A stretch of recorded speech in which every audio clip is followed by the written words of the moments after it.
하나님 말씀 보겠습니다. 오늘 금요일 밤 하나님께서 우리에게 주시는 말씀 이사야서 6장 5절로 8절까지의 말씀입니다. 구약 성경 이사야서 6장 5절로 8절까지의 말씀, 우리 다 찾으신 줄 알고 이사야서 6장 5절로 8절까지의 말씀 함께 봉독합니다. 그때에 내가 말하되 화로다 나여 망하게 되었도다. 나는 입술이 부정한 사람이요 나는 입술이 부정한 백성 중에 거주하면서 만군의 여호와이신 왕을 배웠음이로다 하였더라. 그때에 스랍 중에 하나가 부젓가락으로 제단에서 집은 바 핀 숯을 손에 가지고 내게로 날아와서 그것을 내 입술에 대며 이르되 보라 이것이 내 입에 닿았으니 내 악이 제하여졌고 내 죄가 사하여졌느니라 하더라. 내가 또 주의 목소리를 들으니 주께서 이르시되 내가 누구를 보내며 누가 우리를 위하여 갈꼬 하시니 그때 내가 이르되 내가 여기 있나이다 나를 보내소서 하였더니. 아멘. 저는 본문 말씀 이사야서 6장 5절로 8절 말씀을 통해서 하나님의 부르심에 응답하는 삶이라는 제목으로 주의 말씀을 선포하겠습니다. 오늘 본문의 말씀은 하나님께서 이제 이사야 선지자를 부르시고 그에 응답하는 이사야 선지자의 모습을 다루고 있습니다. 오늘 본문의 상황은 이사야서 6장 1절에 나타나 있습니다. 그 시대적 배경이 유다의 왕 우시야 왕이 죽던 해였다라는 것을 알려주고 있습니다. 우리가 새벽 예배를 통해서 날마다 성경 통해서 우시야 왕에 대해서 배웠는데 이 역대하서 26장 5절 말씀에 보면 하나님의 묵시를 밝히는 스가랴가 사는 날에 하나님을 찾았고 그가 여호와를 찾는 동안에는 하나님이 형통하게 하셨더라라고 그렇게 기록되어져 있습니다. 그러니까 우시야 왕이 통치 초기에는 하나님을 잘 섬겼습니다.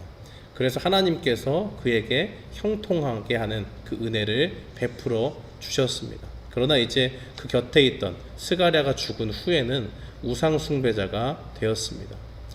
이 역대하서 26장 16절 말씀에 보면 하나님께서 그를 강성하게 하신 후에 그가 교만해졌다라고 그렇게 이야기를 하고 제사장이 아님에도 본인 마음대로 성전에 들어가서 분향을 하려고 하다가 제사장의 무리가 그것을 막고 서니까 거기서 막 화를 내고 하다가 그 자리에서 하나님께서 나병을 내리시고 죽는 날까지 나병 환자로 살았다는 것을 보게 됩니다. 그러니까 이것이 어떤 것을 의미하겠습니까? 나라는 부강했을지 몰라도 유다를 다스리는 왕이 타락했고 이제 그가 하나님 앞에 신실함을 버린 이후에 백성들의 모습도 다르지 않았다는 것을 보여주는 그러한 모습입니다. 이런 하나님의 백성들의 모습을 보며 하나님은 탄식하셨습니다. 그리고 하나님께서 직접 선택하시고 하나님의 백성을 뽑은 이 민족이 하나님을 거역하고 등을 돌리는 그러한 모습을 굉장히 가슴 아파하셨습니다. 이제 그들에게 남은 것은 하나님의 진노였습니다. 이런 절망적인 상황 속에서 하나님은 이 이사야 선지자를 부르십니다. 사랑하는 성도 여러분, 오늘 이사야를 부르신 하나님께서 우리가 사는 이 시대 가운데 우리 역시도 하나님께서 하나님의 사람들로 부르셨습니다. 이 세상에서는 여전히 이사야가 살던 그 시대와 마찬가지로 하나님께 등을 돌린 채로 살아가는 사람들이 많습니다. 하나님에 대한 믿음을 가졌다가 교회를 떠나는 사람들도 있고 애초에 하나님은 상관하지 않고 하나님의 뜻을 무시하고 하나님 자체를 부인하고 멸시하면서 사는 사람들도 있습니다. 이런 안타까운 현실 가운데서 하나님께서 우리를 성도로 부르신 것입니다. 이런 현실 속에서 우리를 부르신 하나님 앞에 우리는 어떤 모습으로 살아가야 될까요? 저는 오늘 하나님의 부르심에 반응하는 그 이사야의 모습을 통해서 하나님의 부르심을 받은 성도들이 이 땅에서 어떤 모습으로 살아가야 하는지를 선포하겠습니다. 하나님의 부르심을 받은 성도들은 이 땅에서 어떤 모습으로 살아가야 될까요? 첫째로 우리가 기억해야 될 것은 하나님의 거룩하심을 깨닫고 죄의 심각성을 깨닫는 사람이 되어야 합니다. 5절 말씀해 보니까 그때 내가 말하되 화로다 나여 망하게 되었도다. 나는 입술이 부정한 사람이요 나는 입술이 부정한 백성 중에 거주하면서 만군의 여호와이신 왕을 배웠음이로다 하였더라 라고 그렇게 이야기를 합니다. 이 우시야 왕은 52년 동안 나라를 다스리면서 제법 성공한 왕으로 평가가 되었습니다. 그가 왕위에 있는 동안 하나님께서 강성함을 주셨기 때문에 그와 그의 백성들이 많은 삶의 윤택감을 가지고 살 수 있었습니다. 그러나 그게 죽게 된다면 이 나라에는 큰 혼란이 예상될 수밖에 없습니다. 왕을 잃어버린다고 하는 것은 통치자를 잃는 것이고 나라를 다스리는 통치자가 사라져 버린다고 하면 그 인도자가 없기 때문에 이것보다 더 큰 나라의 위험이 없다라고 볼 수도 있는 것입니다. 이러한 국가적인 위기 가운데서 하나님은 이사야에게 환상을 보여주십니다. 환상을 통해서 어떤 새로운 왕의 통치를 보여주시는 것이 아니라 하나님의 거룩하심을 나타냅니다. 너희에게는 새로운 왕이 필요한 것이 아니라 너희의 진정한 왕, 거룩하신 하나님을 바라보라 라는 것입니다. 하나님께서는 하나님의 백성들에게 이미 명령하신 바가 있습니다. 내가 거룩하니 너희도 거룩하라 라는 명령을 이미 레위기서에 보면 주신 것을 알 수 있습니다. 그러나 세월이 지나면서 하나님의 백성들은 거룩하신 하나님도 잊어버리고 자신들이 그 거룩하신 하나님을 쫓아 살아야 되는 거룩한 백성임을 망각하고 살았습니다. 하나님은 이사야 선지자에게 이스라엘 백성을 다스리시는 분이 하나님이시고 하나님의 백성들은 이 죄악된 모습으로 살고 있지만은 하나님은 거룩한 모습으로 가득 차 있다는 것을 보여주셨습니다. 이사야는 이 하나님의 거룩함에 압도되어서 5절 말씀에 말씀하는 겁니다. 화로다 나여 망하게 되었도다 그렇게 고백을 하죠. 그가 하나님의 거룩하심을 보고 자신이 입술로 지은 죄들을 생각하면서 이야기합니다. 나는 입술이 부정한 사람이요 나는 입술이 부정한 백성 중에 거주했다라고 그렇게 이야기를 합니다. 입술을 통해서 우리가 지은 죄악들을 생각해 봅시다. 입술을 통해서 남을 험담을 하든 거짓말을 내뱉든 이런 죄악된 모습으로 하나님 앞에 섰으니 죄가 허용되지 않는 그 거룩하신 하나님 앞에서 그 죄인은 죽어 마땅한 것입니다. 사랑하는 성도 여러분, 우리도 이러한 경우가 있습니다. 우리가 자칫 생각할 때 우리가 입술로 지은 죄에 대해서 가볍게 생각하는 경우가 있습니다. 잠깐 지나가는 말로 다른 사람을 험담했다고 해서 그게 그렇게 큰 대수인가? 라고 그렇게 생각할 수도 있고 또 하나님을 잠깐 불평했다고 해서 그게 큰 죄가 되나 하는 생각을 가질 수도 있습니다. 그러나 야고보서 3장 8절은 이렇게 증거합니다. 혀는 능히 길들일 사람이 없나니 쉬지 아니하는 악이요 죽이는 독이 가득한 것이라라고 그렇게 이야기합니다. 우리는 너무도 쉽게 아무렇지 않게 다른 사람들에 대해서 평가하고 뒤에서 어떤 말을 하는 경우가 있습니다. 다른 사람을 깎아내리고 비방하는 말로 그 사람에 대해서 공격을 하게 되면 모를 것 같지만 말이라는 것이 어떻습니까? 발 없는 말이 천리 간다고 언젠가는 그 사람의 귀에 들어가게 돼 있습니다. 상대방에게 그 비방의 말이 전해지게 되면 어떤 사람은 화를 내고 따지러 오는 사람도 있을 것이고 마음이 연약한 사람들은 완전히 극단으로 가서 자신의 처지를 비관하면서 살기도 하고 어떤 사람은 굉장히 그 상대방을 미워하면서 평생 미움 가운데 살게 되는 것입니다. 또 어떤 경우에는 이 말이 눈덩이처럼 불고 보태어져서 원래 했던 말보다 더 심하게 말한 것처럼 변해서 전해지기도 합니다. 그러니까 이 상대를 비방했던 그러한 말들이 점점 더 커지게 되고 결국 그것이 별거 아닌 것 같지만은 그 비방하는 말 한마디가 한 영혼을 사랑 가운데 살지 못하게 만들고 평생 미움에 사로잡혀서 살아가는 그런 파괴적인 죄라는 것을 우리가 깨달아야 된다는 것입니다. 더 나아가서 예수님은 입으로 나오는 말의 궁극적인 실체에 대해서 우리에게 말씀해 주셨습니다. 마태복음 15장 18절로 19절 말씀에 보면 입에서 나오는 것들은 마음에서 나오나니 이것이야말로 사람을 더럽게 하느니라. 마음에서 나오는 것은 악한 생각과 살인과 간음과 음란과 도둑질과 거짓 증언과 비방이니라고 그렇게 이야기를 합니다. 우리는 입술로 죄를 지었다고 단순히 생각을 하고 그냥 말뿐인데 큰 의미가 없다 이렇게 핑계를 댈 수 있지만, 예수님은 그것이 어디로부터 나왔는지를 정확히 말씀하십니다. 그것은 입에서부터 시작해서 나온 것이 아니고 우리의 마음의 악함 가운데서 나오게 된다라는 것을 말씀하시고, 그것으로 인해서 너희가 더럽게 된다라고 그렇게 말씀하십니다. 예레미야 선지자는 이 죄의 근원이었던 마음에 대해서 이렇게 증거합니다. 예레미야 17장 9절로 10절 말씀해 보면, 인간의 마음은 심히 부패한 것이고 이 마음을 살피고 마음의 동기를 조사하시는 분이 하나님이라고 말씀하십니다. 그러니까 이것은 입술로 지은 죄가 우리의 내면 깊이에 있는 부패한 마음에서부터 비롯된 죄고, 하나님은 내가 그렇게 가벼이 입술로 죄를 지었다고 생각하는 것들까지도 내 속에 들어오셔서 내가 왜 그런 말을 했는지 우리의 마음을 샅샅이 뒤져서 그 죄의 동기를 파악하시고 우리가 그 앞에서 변명할 수 없게 만드신다라는 것을 증거하고 있습니다. 사랑하는 성도 여러분, 이렇게 죄에 대해서 철저히 파고드는 그 거룩하신 하나님 앞에 우리는 어떠한 죄도 숨길 수가 없는 것입니다. 그러므로 우리는 하나님 앞에서 우리의 생각에 정말 아무리 작은 죄를 지었다고 할지라도 그것을 정말 심각하게 받아들이고 빨리 죄를 회개해서 죄에서 돌아가기를 힘쓰는 우리가 되어야 될 줄 믿습니다. 이러한 모습이 바로 우리에게 필요하다는 것입니다.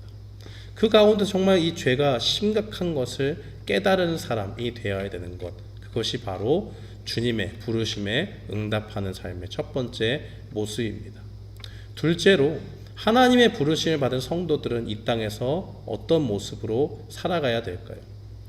둘째는 이 죄사함의 은혜를 깨닫고 하나님께 헌신해야 된다는 것을 기억해야 됩니다. 8절 말씀에 보면, 내가 또 주의 목소리를 들으니 주께서 이르시되 내가 누구를 보내며 누가 우리를 위하여 갈고 하시니 그때 내가 이르되 내가 여기 있나이다 나를 보내소서 하였더니 라고 이야기합니다. 이사야는 5절에서 화로는 나로 다 망하게 되었도다 하면서 자신의 죄가 결코 작지 않음을 깨닫고 회개합니다. 6절 7절 말씀에 보면 이 죄사함의 은혜를 입고 8절에 누가 나를 위해서 가겠느냐 하나님이 말씀하실 때 저를 보내주십시오라고 그렇게 말합니다. 우리가 본문을 쭉 읽고 보면 아무 생각 없이 보면 아무렇지 않은 내용이지만 이 결정이 이렇게 쉬운 결정일까요? 전혀 그렇지 않습니다. 그 이사야가 살던 시대를 살펴보면 하나님이 보시기에 굉장히 악한 시기였습니다. 그 이사야가 상대해야 되는 그 청중들이라고 하는 것은 하나님의 말씀에 순전히 복종을 하고 순종하고 하나님의 뜻에 순순히 따르는 사람들이 전혀 아니었어요. 죄악이 관영한 시대를 살고 있는 사람들이었고 하나님이 보내시겠다고 하면 그 사람들에게 보내는 것입니다. 오죽하면 하나님께서 이사야서 1장부터 5장에 걸쳐서 주되게 이사야에게 말하는 내용이 무엇이냐면 하나님이 직접 그 이스라엘 백성들의 죄를 드러내고 고발하시는 내용이 담겨져 있습니다. 어떻게 보면 하나님께서는 그 자기가 부른 그 백성을 데리고 이들이 뭔가 잘 되기를 바랐는데 그렇지 않게 되자 굉장히 쓰린 마음을 가지고 그들의 죄를 지적하고 계십니다. 이사야서 1장 2절은 이렇게 이야기합니다. 내가 자식을 양육했는데 그들이 나를 거역했다라고 그렇게 말합니다. 하나님의 입장에서 얼마나 이게 살을 도려내는 말씀이겠어요. 다른 이 세상의 여러 민족 중에 하나님께서 택하시고 기쁜 마음으로 부르신 족속이 있습니다.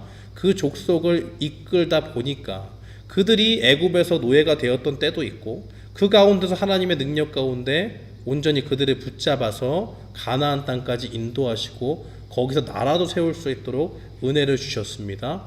이제는 더 이상 그들이 광야 가운데서 방황하지 않고 그 땅의 소산을 먹으면서 자라고 또 혜택을 누릴 수 있게 했는데, 하나님께 돌아온 그들의 반응이라고 하는 것은 그들이 나를 거역했다라는 그것으로 요약되는 것입니다.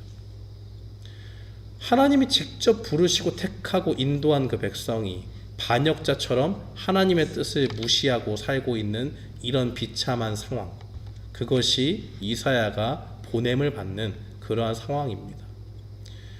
하나님은 자식 농사를 정말 잘못한 부모님처럼 너무 자녀가 빗나가니까 마음이 아프고 안타까운 거예요. 그런 심정으로 지금 이스라엘 백성들의 죄를 지적합니다. 이 말을 듣고 있는 이사야의 심정은 어땠을까요? 자기가 생각하기엔 너무나 면목이 없고 부끄럽게 느껴집니다. 하나님이 이스라엘 백성의 왕이라고 그렇게 고백을 하고, 그들과 내가 언약을 맺어서 하나님이 우리의 아버지가 되시고 우리는 하나님의 자녀가 되었는데, 어릴 때 돌봄도 받고 많은 혜택을 받았지만은 그 가운데서 아무런 순종의 모습들을 보이지 않고 있는 이러한 모습들이 굉장히 슬픈 현실인 것입니다. 하나님께서 아버지가 되어서 말씀하시죠. 여태까지 내가 너희를 어떻게 길렀는데 이렇게까지 내 말을 거역하는 것이냐. 다 큰 장성한 자녀가 아버지의 꾸중을 듣고 있자고 하니, 한마디로 아버지 하나님의 입장에서는 배은망덕한 자식이 된 것이고, 이 말을 듣고 있는 이사야의 마음도 편치 않고 굉장히 마음이 아팠다는 것입니다. 이런 상황 속에서 이스라엘 백성과 다를 바가 없는 똑같이 죄인인 이사야는 회개함으로 자신의 죄를 용서받았습니다. 그 입술에 불붙은 숯을 댄 것은 죄사함을 상징하는 것입니다. 그 숯은 어디로부터 왔습니까? 제단 가운데서 가지고 온 것이죠. 제단은 이 죄인 대신에 죽는 대속 제물이 거기서 잡히는 것이고, 그것을 비춰봤을 때 우리의 죄를 대속하기 위해서 피 흘리신 예수 그리스도의 은혜로 죄가 용서함 받았다는 것을 의미합니다. 사랑하는 성도 여러분, 이사야는 죄를 용서받은 그 은혜가 얼마나 크게 느껴졌는지 하나님이 어떤 일을 시킬지 알려주시지 않았는데도 무조건 하나님이 보내시겠다고 이야기하니까 바로 가겠다고 말합니다.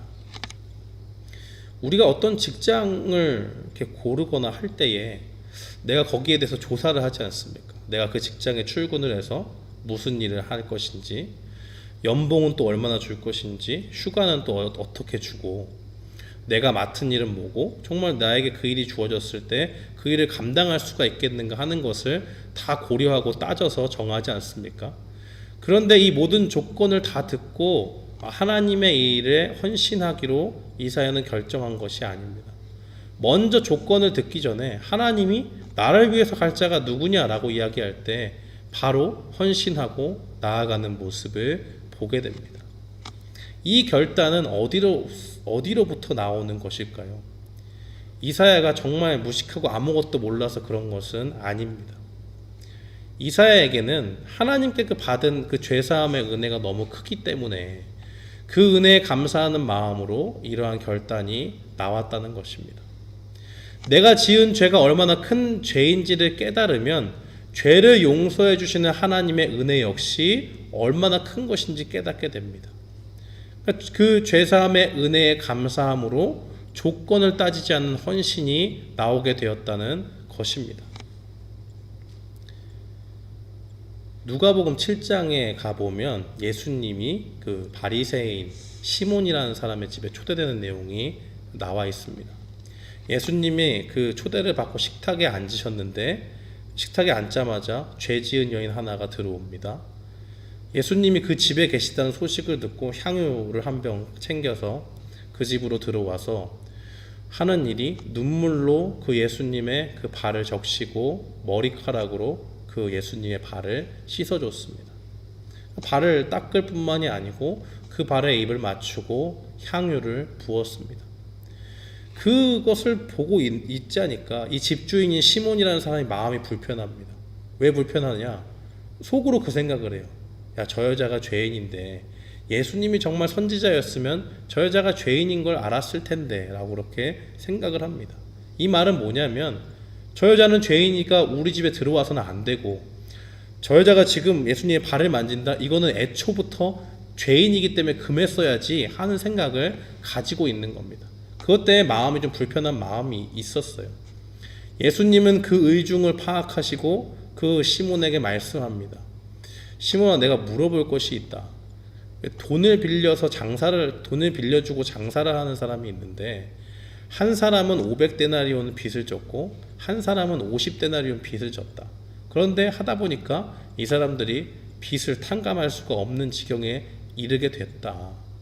그때에 이 돈을 빌려주고 장사하는 사람이 그러면은 됐다고 이 두 사람의 돈을 다 받지 않겠다 하면서 채무를 면제해 주게 됐는데, 그러면 이 두 사람 중에 누굴 더 사랑하겠느냐라고, 이 두 사람이 어느 사람이 이 빚을 면제해 준 사람을 더 사랑하겠느냐라고 그렇게 묻습니다. 시몬이 대답하죠. 더 많이 면제받은 사람이 더 많이 사랑합니다. 예수님이 그 말씀을 들으시고 이렇게 얘기합니다. 시몬아, 잘 들어라. 너는 나한테 발 씻을 물도 주지 않았지만 이 여인은 눈물로 내 발을 적시고 머리카락으로 닦아주었다. 너는 나에게 입을 맞추지 않았지만 이 여인은 내가 들어올 때부터 계속해서 내 발에 입을 맞추는구나. 너는 내 머리에 기름을 붓지 않았지만 이 여인은 내 발에 향유를 부었다 라고 그렇게 이야기하십니다. 그러면서 이 이야기를 정리해서 말씀합니다. 사함 받은 일이 적은 자는 적게 사랑하느니라 라고 그렇게 정리하십니다. 그러니까 적게 용서받은 사람은 적게 사랑한다 라고 그렇게 말합니다. 그러니까 지금 시몬의 관점에서 봤을 땐 죄인이 들어온 것 자체가 굉장히 기분 나쁘고 예수님을 판단하는 기준이 되는 것이죠. 예수님이 저 사람이 죄인인지 모르기 때문에 저렇게 하는구나 라는 마음이 들고 그 가운데 불편해하지만, 예수님의 관점은 그것과 다릅니다. 시몬아, 네가 지금 죄인이라고 생각하는 저 여인 때문에 불편해할 것이 아니다. 지금 이 여인이 하는 모습을 봐라. 자기의 죄가 용서받았다는 그 은혜, 그것이 너무 깊어서 지금 이 집에 들어와서 내 발에 입을 맞추고 머리로 그것을 씻기고 있지 않느냐라고 그렇게 이야기합니다. 그 여인이 들어올 때 무슨 생각을 하겠습니까? 그 여인이 죄인이라면 자기를 향해서 손가락질 받는 건 당연히 예상할 수 있습니다. 바리새인의 집에 들어가는 거예요. 그러면 그 가는 길 가운데 주변에 있는 사람들도 웅성웅성 거리겠죠. 죄인이 왜 바리새인의 집에 들어가지? 분명히 내쫓길 게 뻔한데 왜 저기 들어갈까? 라고 생각할 것입니다. 근데 이 여인이 오로지 목표로 한 것은 무엇입니까? 예수님이에요. 그가 다른 사람이 자기를 어떻게 생각하는 거 아무런 신경 쓰지 않습니다. 자기가 가지고 있는 가장 귀한 그 향유를 가지고 예수님이 거기 계시다고 하니까 들어가는 거예요. 이 여인의 입장은 그 집이 바리새인의 집이건 사두개인의 집이건 죄인의 집이건 아무거나 상관이 없습니다. 예수님이 거기 계시면 되는 거예요. 가서 어떻게 합니까? 펑펑 울어요. 울고 그 눈물로 발을 적시면서 예수님의 발을 씻깁니다. 저는 머리가 길지 않지만 머리가 긴 여자분들은 아시겠죠. 이 중동에 있는 사람들은 그 당시에 샌들 같은 거 신고 다니는데 손님이 의뢰이 들어오면 발 씻을 물을 갖다 주는 게 예의입니다. 근데 지금 시몬은 그런 것도 주지 않았다고 했잖아요. 그런데 지금 이 여인을 보십시오. 눈물로 발을 적신 다음에 머리카락으로 그걸 닦습니다. 수건도 아니에요. 머리카락이 더러워지면 머리가 다 엉키고 엉망이 되잖아요. 그러니까 자기의 모습이나 이런 것들은 전혀 상관이 없는 거예요. 그런 건 눈에 들어오지 않는 겁니다. 왜요? 자기가 하나님 앞에 받은 그 죄의 용서함이 너무 크기 때문에, 그 은혜가 너무 크다고 생각하기 때문에 내가 지금 어떻게 비춰지고 하는 거 전혀 상관이 없다는 것입니다. 그저 하나님께 사랑을 표현하기만 하면 됩니다. 이 여인이 향유가 든 병을 통째로 가지고 왔지 않습니까? 그 당시에 향유라고 하는 것은 굉장히 비싸죠. 부잣집에 어쩌다 하나 정도 있는 것이고, 정말 귀족 가문 이런 데서는 이 혼수품으로 하나 정도 주는데, 이걸 뭐 뚜껑을 따가지고 조금씩 쓰고 이런 게 아니에요. 그러니까 이 여인이 향유를 가지고 갔던 것은 예수님의 발의 사이즈를 보고 요 정도를 써야겠다 하면서 뚜껑을 열어가지고 바른 정도가 아니고, 그냥 그 병 자체를 깨트리고 모든 것을 소진하는 겁니다. 그만큼의 그 죄사함의 은혜에 감사하는 마음을 가지고 이 여인이 예수님 앞에 나아가서 예수님 앞에 사랑을 표현하고 있다라는 것입니다. 사랑하는 성도 여러분, 우리는 얼마나 우리의 죄를 용서해 주시는 하나님 앞에 그 죄사함의 은혜를 깊이 감사하고 있습니까? 그것이 정말 얼마나 큰 은혜인지를 깨닫고 있습니까? 성경은 죄의 싹은 사망이라고 말합니다. 죄의 용서가 없이는 그대로 있으면 죽는 거예요. 죄의 문제가 해결되지 않으면 정말 사망의 길로 갈 수밖에 없는 것입니다. 그런 의미에서 우리가 죄를 용서받았다고 하는 것은, 예수 그리스도께서 우리를 위해서 십자가에 달려 돌아가셨다고 하는 것은, 그 큰 죄사함의 은혜가 우리에게 임했다고 하는 것은, 우리가 죽었다가 다시 살아난 것과 같은 그 은혜를 받았다는 것임을 기억해야 합니다. 물에 빠졌다가 이렇게 허우적대다가 죽기 직전에 사람을 가까스로 살리면은 그 물에서 건져 나온 사람이 어떻습니까? 숨을 헐떡이고, 처음에는 숨이 안 쉬어지니까 이렇게 물을 토해내다가 거칠게 숨이 튀면 숨을 내뱉으면서 와, 진짜 죽을 뻔했네 하면서 가슴이 철렁 내려앉았던 것이 다시 복구가 되면서 정말 내가 죽었다가 살아났구나라는 그런 생각을 하지 않습니까?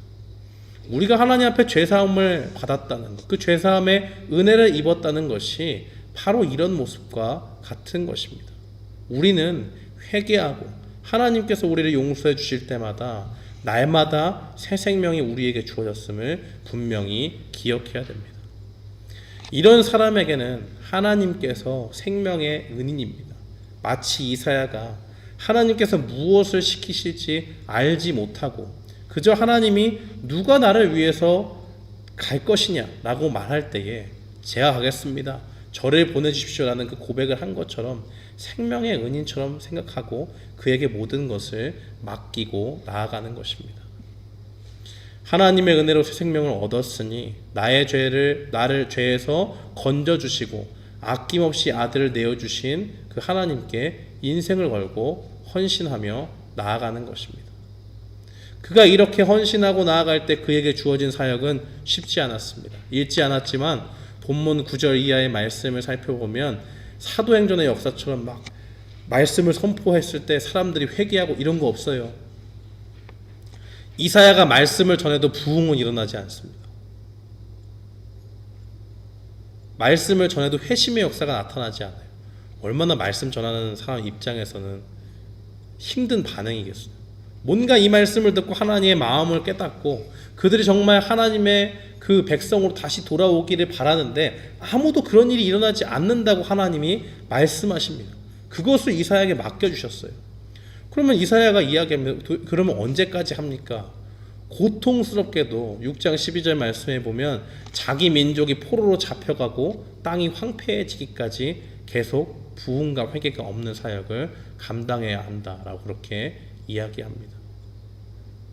13절에는 소망의 말씀을 주시면서 나중에 그들 가운데 하나님의 거룩한 씨가 나타나서 남겨둔 사람들이 나타나서 다시 회복시켜 주실 걸 말씀하지만 이사야가 그것을 본다는 보장은 없습니다.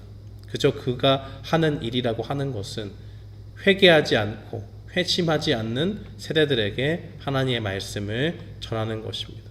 그러나 이사야가 이 모든 말씀을 듣고도 아무런 불평하지 않습니다.